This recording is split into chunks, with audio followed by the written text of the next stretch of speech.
G'day everyone and welcome to another DUC Migrating to Australia podcast. Wes Zant here and I'm joined by Joanne Lawson. So Joanne, welcome. Hi Wes, how you doing? Hi everybody. I think I'm going to struggle with your accent today, Joanne, but I'll try and talk slower.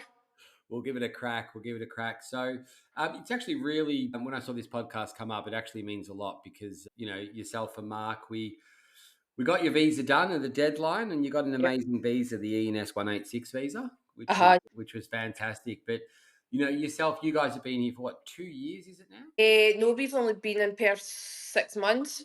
6 months, geez. Yeah, just end of August last year. So still finding our feet at the minute, but yes, loving it as it is already. How's he going with his employer? He actually changed employer. He went on to do subcontractor, which he was doing at home, so that's worked out very well for him.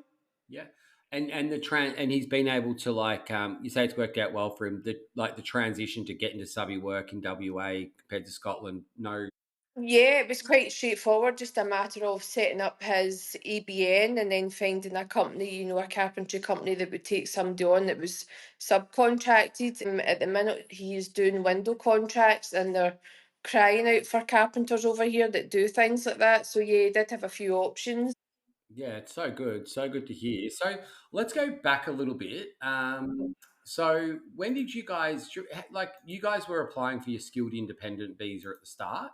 And I Mhm. believe, looking at my information here, you guys actually signed up with us on the 23rd of the 7th, 2020. Oh, was it really? Right, Yeah. okay. I wasn't actually sure. I was trying to work it out myself last night. Yeah, I think we originally attended the open day that you had in Hampden in Glasgow. Oh, yeah, yeah. One of the Mm. expos we did, was it? Yeah, we had a chat with yourself and Mars, and then we just signed up after that and just started working our way through the dashboard, which sometimes I think can seem quite overwhelming when you see what's actually required, but you get there in the end, and it's definitely worth it. So hard. Like, Yeah. the portal's hard. Like, Hmm. we've got a new portal at the moment, which is a bit more streamlined, and our actual assessor is at the back of it. So it is a lot easier for the migrant to be working directly with the assessor, which is good. Hmm. Yeah, so he actually completed his skills assessment. Only took him, well, from the day you guys signed up with us, it was about 8 months, it looks like, for him to go Yeah. assessment, which is pretty good timing. Hmm. And then looking at the dates, I assume you're in pandemic world then, when the not Yeah, many that's it exactly. Yeah. immigration's closed, not many invites are happening. And then, so how did it come about with this employer for the 186? Was it an employer that you guys found and we processed the visas, or were they one of our employers? Do you remember? No, I think what happened was obviously taking in Mark's age into account because he was going to be 45 very soon. He did sit the Pearson's test, I think it was as well, which he did struggle with a few times. Yeah, And again, time was against us, so he just took it upon himself to start contacting employers over in Perth. yeah. And he finally came across one who was very luckily, happily, very happy to sponsor him. Yeah, it's such a good visa. So for the listeners out there, if you're turning 45 or if you turn 45 and you haven't got permanent residency, it makes it really, really difficult to gain permanent residency. So Hmm. there's a visa called an ENS 186, which if you have a positive skills assessment employer that's happy to offer that, then it's permanent residency straight away, which is anything permanent residency visa, Joanne, is like this, it's the best. Yeah, absolutely. Um, Yeah, we've been so lucky. Like when we tell people they just that are already here, maybe friends and things, they can't believe it because they've not been as lucky as what we have. it's crazy, isn't it? Like, Yeah. the whole, I just remember it so well because his visa was really, he was coming up to his birthday when we got it in. Hmm. How Yeah. close was it to it? Do you remember? Oh, I'm going to say it was something like a week. I would say between 5 days and a week. And I think Breege managed to get it all done for us just in time. Yeah, I remember Bridge was Yeah. one. It was so good. Yeah. It really meant a lot because it was, Jenny. You were working with Jenny as well for a while, and Hmm. like Hmm. had a good relationship with you guys. And she's like, "Come on, let's go, let's really try." Yeah. And when the opportunity came for a 186, what a relief for everyone because we don't want people not to get visas. We want everyone to get visas. But this one was like a special one for us. Yeah, yeah. I think we've got a habit of dragging our feet as well, and I think we knew then, we either do this now and contact these employers, or the dream's over, kind of thing. You have to. This is what Yeah, yeah, listeners out there. You've got to do it. yeah, absolutely. Just keep pushing. You do need to keep pushing because when I Yeah. think of our life now, sitting here speaking to yourself, looking out in the back garden and the sun splitting the skies, it's definitely not like that in Scotland, that's for sure. How have you coped with the heat? Actually, not too bad. I'm okay, like for work, because I'm inside in an office. Mark, a wee bit not as good because he's outside, but I think you just learn to manage it your own way. Coming in with the air conditioning and then finally going back out and things. But where we are now, there's a bit more of a breeze, so I would say that definitely makes a difference. Hmm. And what about yourself? What do you do for work? I'm a dental nurse, so we arrived in August, and the demand here for dental nurses is very, very high. And I managed to get had a few interviews, and then I finally started work in September. Okay. The job's just great. Job's great. People are great. I just couldn't fault it at all. Who's got better teeth, the Aussies or the Pommies? I would say they're just as good as each other. To be fair. All right, you're not being teethist. You're sort of like. No, no, I don't know. Nah. And just with your occupation as well, did you need to transfer any qualifications over or anything like that, or did you have to sit anything different, or they were just happy to take you on as a dental nurse? No, so back in the UK, the occupation's actually known as a dental nurse, where you need to be registered. Hmm. Over here, it's known as a dental assistant. Okay. So, no, you don't really, I didn't need my certificates or anything like that. I'm mostly just doing front office at the moment, though. So, if you're actually in clinic, it might be a bit different. Okay.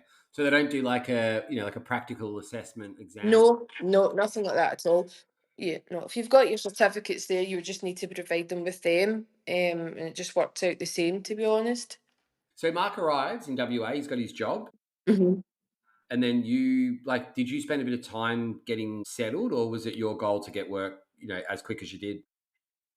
No, I gave myself about 3 to 4 weeks, just to set up the house and obviously get, our driving licenses organised, our Medicare, all of that stuff. Yeah, so 4 weeks I think I gave myself, and by that time I was more than ready to start work and everything else was in place. And how was it in WA getting all that sort of stuff, like license, Medicare, and everything? Is it hard? Is it like lots of paperwork? Is it lots of time on the phone, or is it straightforward? I would say it's straightforward. I think the thing with Medicare, you need to give yourself time to build up the paperwork, if that makes sense, to have bills in your name, your bank account in your name, because you obviously do need the proof of your home address. Your driving license, you need 5 different points of ID as well. So again, I think you've got the 3 months until you can, yeah, to change that over. Yep. So yeah, if you maybe we gave it until about the 10 weeks, and by that time we had enough ID there that we just walked into the Department of Transport one day and they'd done it all there and then and changed it over. Okay. And then let's go back a little bit further. So Mhm. whereabouts in the UK are you guys from? Scotland, And whereabouts in Scotland? Glasgow, Nice, nice. sunny Glasgow. I know. I remember I went to, like, we used to do the expos there all the time, and is it called Mm-hmm. the SEC? Is that the big building there they've got there? SSC, yeah, yeah, that's it. I Yep. remember walking from we had a like the function there, and that I believe we used to stay in the I can't remember the exact name of the big hotel that's there. I think there's a couple actually attached to it. Yes, I think it's called the Radisson now, for what I remember. Yeah, it might be. And then I remember there was a pub about maybe only like 200 meters. There was this big path, 200 meters, and I was walking with Scottish Doug, who works for us. He's an Hmm. absolute legend.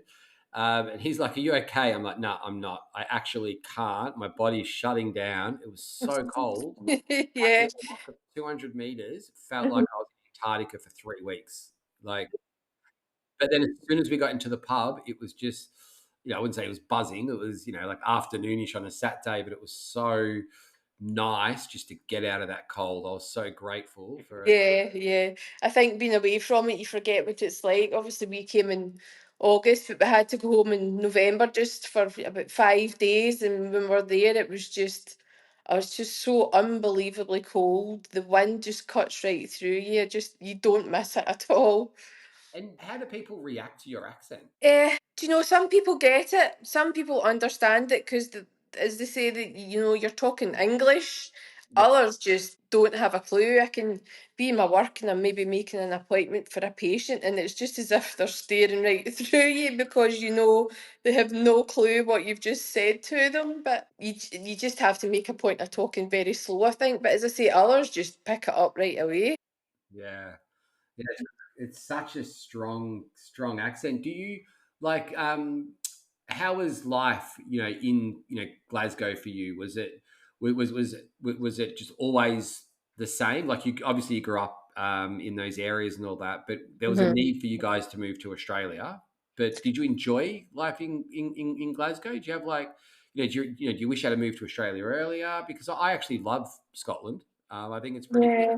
Yeah, I mean, I wouldn't say I didn't like it. And we used to spend a lot of family holidays going up north of Scotland and things, and that was nice seeing things like that. I just felt, at weekends we would do the same stuff, normally go to the same places, go out for a meal or go to the cinema, or I just felt there was only so much to do in Like indoor Glasgow. topics, right? Indoor things, lots of indoor things to do. Yeah, yeah, because it was so cold. I mean, before we came, the summer just before we came, I think there was maybe only Oh, I think we only got like 4 weeks of summer. It was just terrible last year.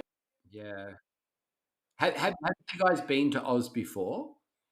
Yeah, we'd been about 3 times, and then we'd done our initial entry visit as well. So yeah, we'd done that just about a year before we actually made the big move. Okay. So whose idea was it? Because you guys left it reasonably late, like sort of Mark, what you would have been like early, I guess not too late, but it's like early-ish 40s when you guys Yeah, started. yeah. I think we came out. Obviously, Mark's got family here, and we came out to visit them. And you just realise right away it's just such a different way of life. I even feel, as much as I don't want to mock my own people, like the people are different. They're just more happier because you're waking up and it's sunny and you're up and out early and starting your day. It's just so much nicer. So I think we both agreed it was just such a different way of life, and we had to give it a go. What about like I know this is going to be a bit stereotypical, whatever, but like Mm. all your haggis and all that sort of stuff. Like I always made a good point of when I was in Scotland to have that, and now I struggle to Uh-huh. get a black pudding from like Woolies. Like I Well, miss it. we've actually been quite lucky. There's a butcher's probably only about 15 minutes away that we've been able to get square sausage, potato scone, and Yeah, haggis. I jackpot. know, yeah, I know two different people, two different places, sorry, and we actually got some haggis and gave it to Mark's Australian cousin, and he was just like, no, that's definitely not for me. I reckon it's But yeah, you can awesome find on these breakfast. things. Sorry. Haggis for me, like just is like breakfast for some reason. Like I actually really enjoy the black puddings. Uh, Yeah, that's what we would have it for. We'd have it with breakfast. You can have yeah, it for dinner as well, right? Enough haggis. yeah, just whack it on the eggs and bacon and everything like that. Bit of Yeah. avocado, perfect. It's like my perfect meal. But I've actually sent my wife to like, I find it from like a couple of butchers down where I am. Uh-huh. It's not even in like the supermarket, and you'd think it would sell like hotcakes.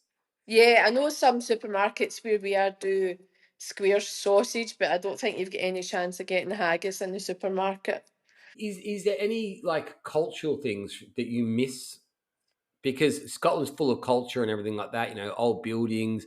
Even like the like the walking onto the paths and all that as well. It's beautiful. Do you miss that? Because WA is kind of very new, isn't it? Very like a bit moderny. Hasn't got the history. Yeah, but then I think, there's so many other things in the that are just as nice that makes up for it as well. If you actually just go out and look for these things and explore. Yeah, yeah. And what's one of the things that you would encourage listeners to go and explore when they arrive in WA? We just love the beaches. We just love, coming in from work at night and getting the dog and you just go down and they've obviously got certain doggy beaches and It's just all these wee dogs running about like kids, and they're just having a great time, and you can just sit and watch the world go by. And I think the fact there's so many beaches, they're never overly busy, which is nice. Whereas at home, they were just always jam packed if it was a nice day. Yeah, so the dogs definitely love the beach. Did your dog come from like? Did you bring a dog with you, or did you buy a dog when you got here? No, we brought our dog. He's 12, so it was kind of making the decision, do we leave him at home? But they're a massive part of the family, so we did take the chance and we brought him. He was fine, so What sort of dog? What sort of breed is it? he's a boxer. So Wow. obviously, I had to have his BOAS tests and things like that before he came. But he's fine. He's loving life as well. As I say, just with the beaches and all the other wee dogs and things running about. Probably getting lots and lots of exercise, isn't it? Yeah, yeah, that's it. You just need to be careful of the heat, obviously, but you just set your times, kind of first thing and then towards the end of the day as well. Yeah. Now we've also got so you got yourself, Mark, who's a carpenter. Uh-huh. You're the dental nurse, and then you've got Kyle, who's now 19. So what's how did Kyle transition when he got here? I assume he's here. Yeah. Yeah, he is here. He is absolutely loving it. He probably loves it more than, not that we don't love it, but he loves it the best. He has often at times, when I'm kind of feeling a wee bit homesick, he's like, well, yous are going home, well, you're on your own, I'm staying here. He's like, I actually wish I grew up here. He actually said that one day. He says, I wish I grew up here because it's just great. He does, he loves it, absolutely loves it.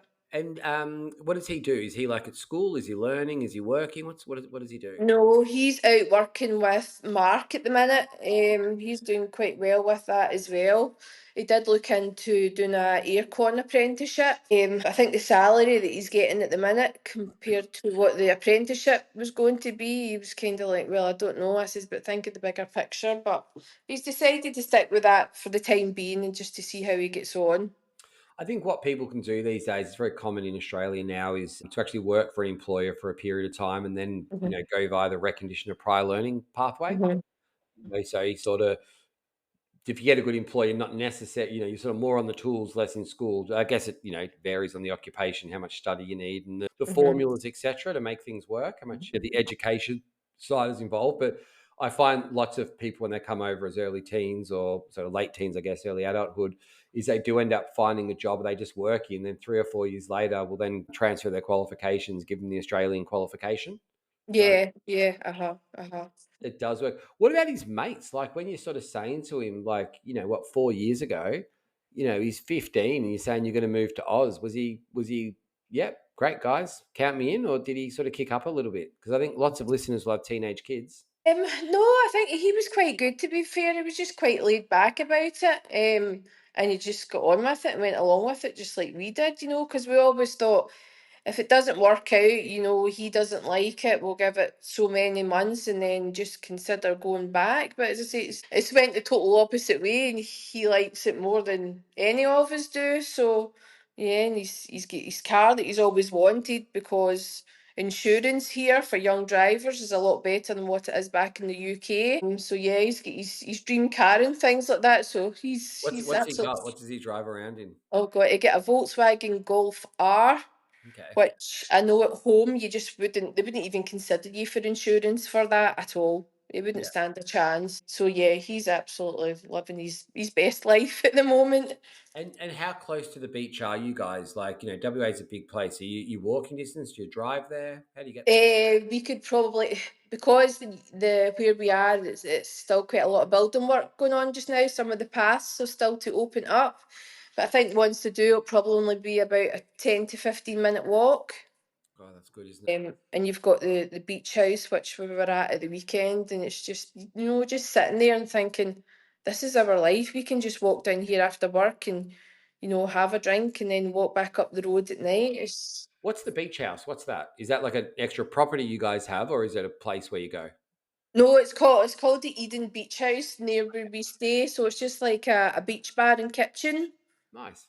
And it's just fab. They do so much at the weekends. During the summer months, they do so much at the weekends for the kids. They've got a pop up bar and they do, all the soccer training and all that stuff. It's just for families that maybe don't have anybody that can look after the kids. it's ideal because it's getting everybody out the house. Yeah. The Who's such a good accent, isn't it? Is Mark's accent as strong as yours? Oh, his is a million times worse. Nobody understands him whatsoever. Because we've migrated thousands of clients, and I just remember Mark like calling up, being like really stressed about his age, and we're like, mate, you've got to find an employer. You've got to find an employer. Uh-huh. And then the day when Breed was like, we got it, it was just just such a good Yeah. feeling, that little sense of fulfillment I get that you get when you're like, yes, all this hard work. Yeah. You just never expect it to happen for some reason, and then obviously when you get the contact to say your visa been granted, and you're like, no, is this really happening? But yeah, it does. It does. You just need to go with it, and you get there in the end for sure. Do you hang out with like other people from the UK, or are your mates kind of like Australian, or you guys sort of stick as a family? How does that work? No, well, where I work, it's a mixture of Aussies and Poms, so that's kind of why I wanted to move up where we are because a lot of them are out this way. So yeah, there's a few that are a mixture, I would say. Yeah. Yeah. Yeah, and so transitioning, you guys, you've been here for what, 6 months now, I guess. Yeah. What how was it? If you could look back now, like go back in time to where you are Mhm. now, would you be like, oh, we definitely have nailed it. We've made this transition easier, or do you feel that it's taken a bit longer? That's a hard one. No, I don't think so. I think it's just all planned out the way we wanted it to go. Yeah, we could have maybe have came sooner, but I felt we just maybe wanted to stay back in the UK and save some more money and things like that. I just feel like we've came here and just kind of carried on the same life, but with a better quality of life. Yeah. And did you sell a property or anything like that when you were leaving Scotland? Yeah, we did. We were quite lucky. We sold our property quite quick, so we had to actually move out and rent for a couple of months just before we came to Australia.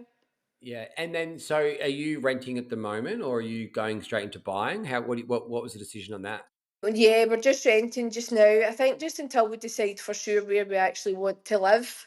Yep. But yeah, I mean, we've only been in this house 3 weeks, and yeah, it's lovely. It's just really lovely where it is. As I say, we've just the beach is pretty much on your doorstep, and yeah, it's just nice. Do you find you've got more space in a house in Australia compared to the UK? Yeah, I feel that the setup in the houses in Australia are different because most of them are what we would call bungalows.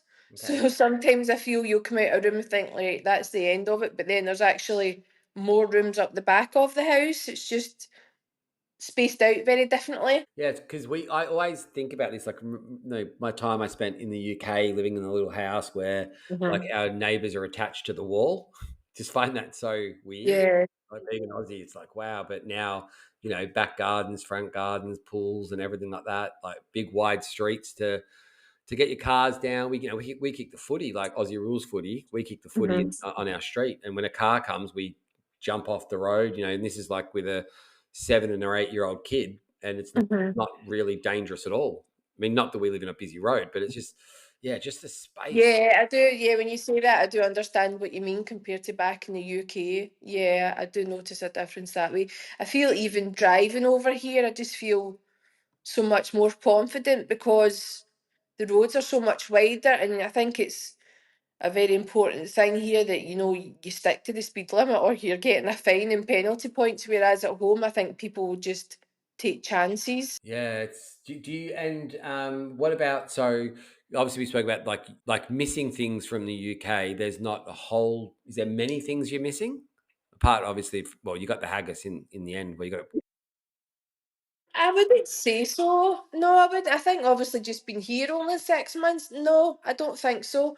But I think if you really want these things, if you really do your homework and look online, you can get it somehow. And a mm. lot of the supermarkets do have British Isles as well. So, there'll be, if you can't get what you're looking for, there might be an equivalent of some sort.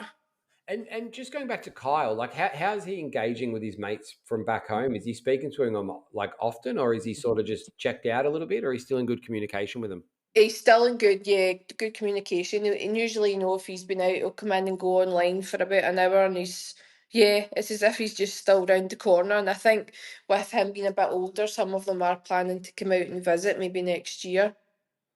Yeah, it's just Mhm. nuts. Like I reckon you should be super proud of him. I reckon because at 15, being told you're moving to Oz to then to pull it off, like it sounds like he's doing really well. Like he's got the Oh, right yes. start. Yeah, yeah, he really, really is. It's just, yeah, I even notice a difference in him. He's just always happy all the time.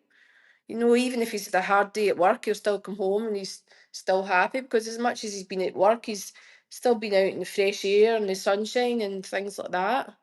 Yeah, it makes a difference, doesn't it? That sun, that vitamin D on the back when you work. Yeah, yeah, that's it exactly. And he's got some suntan as well, so yeah. Oh, he's done well with the tan, has he? God, yeah, you can see that he wears shorts to work. It's quite funny. And whereabouts, like, are you in WA exactly? Like, whereabouts? We're north of the river up in Alkimos. Okay. Yeah, yeah. It's kind of further, it's maybe further out for some people, but I just feel now that, nothing's too far away. How did you find that property? This one that we're in. Yeah, yeah. Like when you get here, how did you go about finding it? Did you guys use us? Did you like our service, or did you guys get like locate the property yourselves? Oh no, so when we initially arrived, Mark's cousin had a rental property, so we were lucky to get into that Nice. just for a few months. But obviously he kind of wants to move on and rent it out for a wee bit more. With us being family, he'll just Yeah. More charge you a correct. bit less. So Yeah. we started looking out this way. As I say, I've got a lot of friends and colleagues out here, and where we were, I maybe felt a wee bit isolated because there was nobody down there. Where we were before, we were in Ballajura.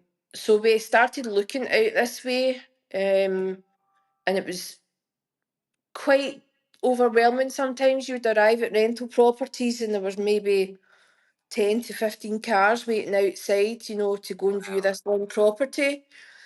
And I just found it so disheartening. So we looked at two. This was just obviously before we knew for sure what we were doing. And then I thought, you're just up against all these people. Yeah. And I'd say me and Mark aren't the best at excelling ourselves when it comes to, putting things in writing and resumes and things like that. So I spoke to Gemma Teale, the relocation agent for the DUC, Oh yeah, Gemma. Yeah. because I was obviously aware that you could use the relocation service if you were in the UK. I wasn't sure how it worked if you were in Australia, if it was something you could do. So I had a quick chat with her. I believe she was very busy at the time, but to be fair, she actually made space for us and did say that it's not something you would usually do, but it's actually a new thing that you were launching, and that was the application service. Okay. So yeah, we just discussed that and how it worked, and she says, have a think and let me know what you want to do. But I just felt after going and seeing the other properties and how many people were there and you were going to be up against them all, it was worth just taking the gamble, paying the fee that the DUC were asking and getting Gemma to do it for us. Oh, okay. So you did use the relocation service, but you were unsure.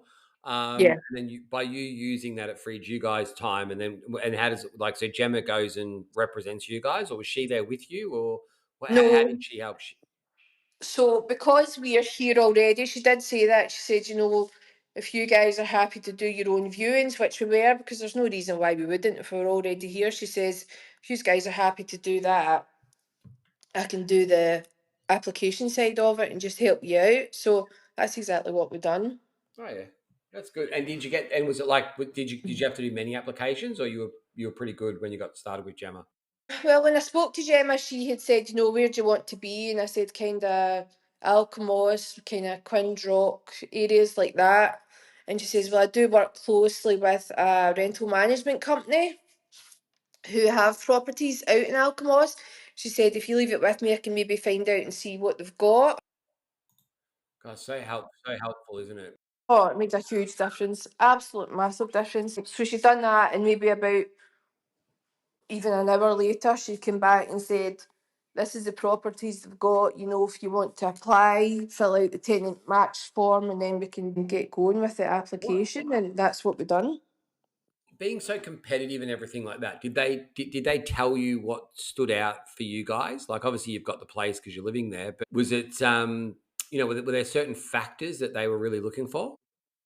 They never gave detail on that, but what we did do just to try and make the application stand out was, extras like obviously we've got our dog Buddy. We've done a pet resume for him with a picture and Yeah. how he goes out several times a day when we're at work with the dog walker and things. We've done a family resume, just a good bit about the three of us and things like that. And what we've done was upload pictures of our home back in the UK, just things like that, so they can see how you look after a house, how you keep your house, and then that way they're going to think, well, that's how these people live. This is how they're going to treat our house.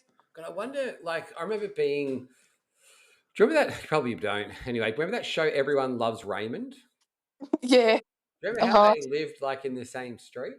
Uh huh. I remember being like maybe 18, whatever, young and like young enough with, I think we're the first group to go out and get a house. And me and a couple of buddies were at the pub and we're like, we're going to go, let's go move out. It's like, yep, sweet. We're all Mhm. apprentices. Let's do it. I think there's four of us in that house. Mhm. It ends up being the house we got was in the same street as my family. Right. We couldn't technically see the house. It was quite a long road, I guess, with a few little turns and all that. So we couldn't see Mhm. mum and dad's house. But just thinking now, God, it must be hard for young kids to go out there and do that. Because if you've got a family who are preparing, like a dog resume, proving how nice they previously lived to four, I think I had dreadlocks at the time, even maybe, but four rough looking Right. kids, Okay. they'll have no chance getting properties if it's so competitive. Yeah, it's so true. Yeah, because it was, when we were doing the family resume, it was going through your photo gallery and finding the nicest picture of the three of yous and things like that. But that's what helps. As much as it seems not a big deal, it is. It's things like that that help because these It would these help. these, these owners just don't know who's moving into their house, so at least that kind of reassures them a bit. You can't have the mad Scottish family moving in. You've got to, like, you do have to put the photos and everything on there. So, what about Kyle? Like, obviously, so he lives with you guys. Yeah. Is it well? Firstly, is it affordable? Like, where for you've got a nice place, you sold a property, so you might buy a house around a certain area, etc. But Mhm. do you think it's for what you're paying in rent and everything like that compared to what you're earning? Is it tough? Is it really expensive? I wouldn't say it's tough. Obviously, your salaries, because of the exchange rate, your salaries double in a way compared to what the UK would be. I think the strange thing for us is you're paying rent weekly, whereas you would pay your mortgage monthly at home, Yeah, which you feel like you've just paid it one week and then it's due again. I think that's the only thing that we kind of find a bit strange. yeah, that would be different because it's Hmm. yeah, it's like those little things that bug you when you got to pay something out, and if it's every week, it's Yeah, every yeah. month. It's the same amount, but it's easier to accept. Yeah, but then you're getting, we get paid weekly and fortnight over here anyway, so in Yeah, a way, really, it doesn't really make much of a difference because you've still got that weekly wage coming in and then the rent's going out, so it's always covered as well. and then how many rooms has this house got at the moment, or got? It's got four rooms and a theatre room. Wow, for three of yous. Yeah, And yeah. Buddy, the dog, but um, and then would you mind? So four-bedroom house with a theatre, what 10-minute, 15-minute walk from the beach. You don't have Mhm. to answer this, but what do you pay a week in rent? 750. And what would that look like? So, Jan, you don't have to answer these questions. Yeah, um, I I don't know. It's a bit of a funny one, this one, because like, but earning wise, if it's costing you seven, like, what proportion of that would be coming from what you guys are bringing in, Um, right, okay. I would roughly? say it's not a big portion of what we're bringing in, if that would be the way to say it. It's not a big portion of it. Yeah, no, I'm just trying to get it, mate, because it's important because we can, like, being a migration business. One of the reasons why we do the podcast is so we can get good information, relevant information to help people's journey. That's the whole Mhm. intent of this webinar. And for listeners out there, whenever I'm interviewing people, this is definitely not scripted. So the poor people doing the podcast, I do ask some strange questions, but it is good to hear that are you okay? I'll ask another question. Are you able to save money? Are you able to put money aside each week, or is it week to week living, but you've got a nice house close to the beach and good jobs? No, I mean we've never really lived week to week. We've all been good at saving. I would say no, we can save as well. Yeah, I would say with this rent, I only work at the moment. I only work 3 days, so my weekly wage would cover the rent and leave a wee bit extra of my wage, and then we still have Mark's wage left after that. And what about bills and all that? Like, are you like, oh, the weekly rent's coming out, and you're like, oh shit, I got the electricity bill. That's way more than the UK, or is it on par? Is it noticeable? I don't think so. I think the only thing you do notice is the rent, as I say, because it's weekly. Yeah, Obviously, with it being a rental property, for what I believe the owners cover the council tax. yep. So we just have the gas and electricity, which comes through quarterly, and we just pay that manually when it comes through. So I wouldn't say we've got lots of bills. No, absolutely not. Because I'm just thinking, if you arrived in August, you actually arrived in winter. Yeah, and it rained for weeks, weeks when we got here. Yeah, that's like, yeah, that like not Mm. ideal that bit. And then when, but was the winter? Is it anything compared to Scotland winter? I assume. No, no. Do you know, we were talking to friends last weekend and we were trying to organise them coming up to, see the house and just like have a get together. And what they had said is, we need to do it soon before it gets cold. And we thought, cold? It can't possibly get cold that quick. But they've been here 10 years, so I think they've just climatised to the Yeah, fact that it is. But we're like, but, even if it gets down to like 22, 20, that's still going to be warm for us. 22 is. See, you're rubbing it in. I'm in Melbourne. Like that's Mhm. yeah. Are you talking 22 in winter, or are you talking like spring autumn time, or 22 in winter? I think it'll still be about that in winter, I'm sure. That's ridiculous. Yeah. But it's strange because, as much as I say it rained for weeks and weeks when we got here, it would stop and you could still go and hang a washing out and it would dry and you could bring it back in before it started again. Yeah, yeah. Just it doesn't take long. Is it like are you like is it humidity where you are, or is it like a dry heat? Are you sweating a lot? Is it yeah? I would say where we were before, back we were down in Ballajura before, it was more of a dry heat because we're nearer, the sea up here. There's definitely more of a breeze, which I think it does help and makes it a bit nicer and more enjoyable. Yeah, God, WA is such a big place. Have you done any travels in around WA? Have you jumped in the car and done a few day trips or anything like that? Not really. We did when we were here before visiting, before we moved, went up to Monkey Maya and things like that. That's probably about the furthest we've been. But apart from, the kind of local beaches and things like that, we've not done much travelling about at the minute. Yeah, I guess you've only been here for a bit. It's just got some beautiful beaches, WA. Like Oh yeah, if you ever get yeah. a chance to drive to Esperance, just go down Mhm, through Margaret River, Albany, go to mhm. Esperance, then you can come inland. It's about like a Right. 9 hour drive, but when you go inland directly through like Uh-huh. Reef Rock, but God, it's so good. If you can get like a week away, that's just Yeah, and it's still only a few hours drive away. You do hear people talk about these places quite a lot. and what about any tips or anything for people that are looking to make the move?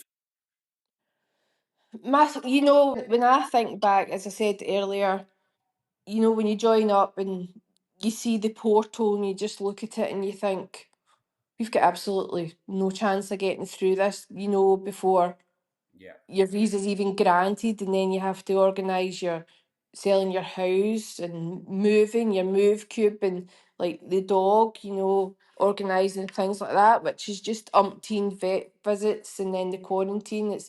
It just seems like an endless task, but you get there. If we can do it, you just need to have the patience. If we can do it, it's possible. It really is possible. I always feel like going on the DUC club and just being like, you guys are legends for making the move and doing all that because it's hard. Oh, it is. Yeah, Everything yeah. is hard. Like when we do the webinars, we just this is the first. Well, this is recorded on the 6th of the 3rd, 2025. Do the webinar Wednesday morning my time. I was up at 5, so yesterday, Uh-huh. and just trying to explain to people like none of it's like you got to manage expectations, and you're like none of this is fun. Yeah, you're You moving to the other side of the world, so it's not going to be straightforward all the time, but you just need to get stuck in and get on with it. Like You do. everything's hard. Everything's challenging about it. To Yeah. get, like you say, umpty amount of visits to get Buddy, the dog, sorted.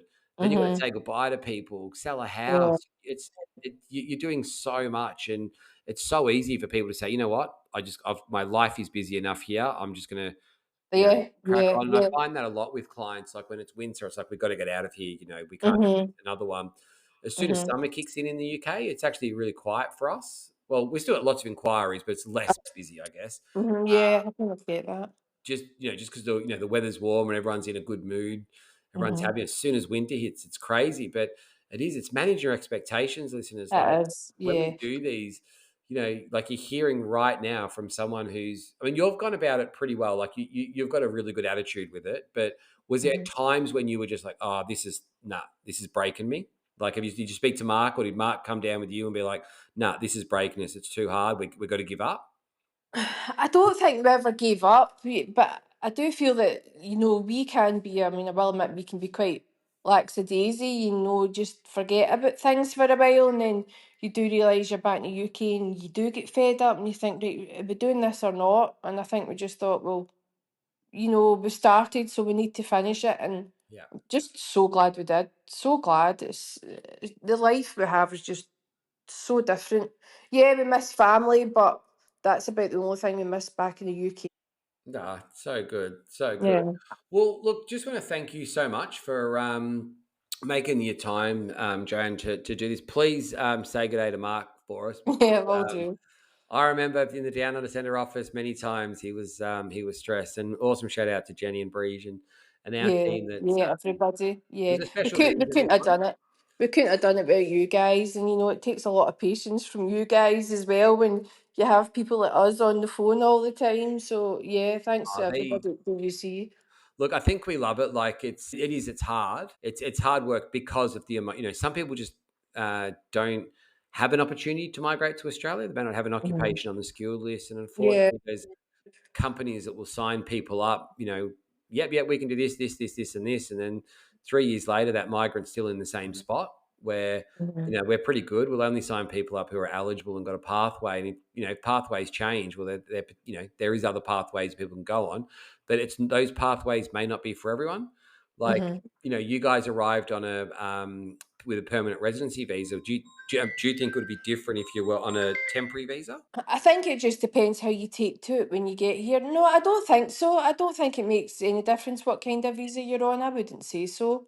I guess you're like, because Kyle's 19. For the listeners out there, if like this, the visa these guys are on was a 186 permanent residency.